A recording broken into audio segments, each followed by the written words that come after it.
When you are seated at the high places, you will be able to influence that level of decision making.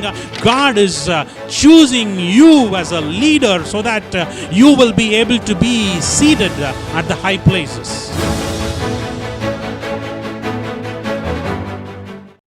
Turn with me to Esther chapter 3 and verse 13. Okay? We all know the story of Esther. She was an orphan, but because of the vision that Mordecai had, she was seated at that high place along with the king. She was nobody.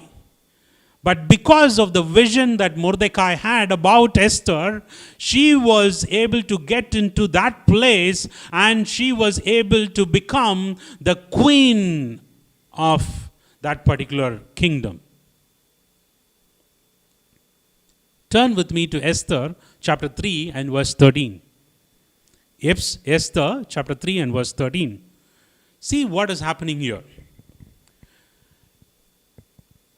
There is a decree which is going to kill all the Jews in that particular country.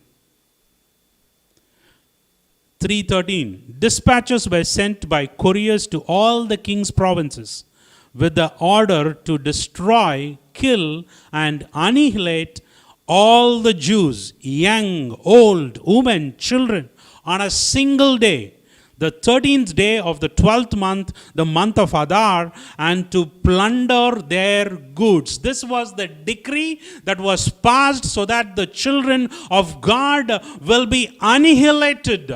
So completely destroyed, not on multiple days, but on single day. That was how tough the decree was. Esther was seated at the high places. When you are seated at the high places, you will be able to influence that level of decision making, and therefore you will be able to get into the plan of God, and you will be blessed in that process, and you will also be blessing for others, for millions, for nations. And that is what we see as examples. Moses, finally, he turned into a blessing.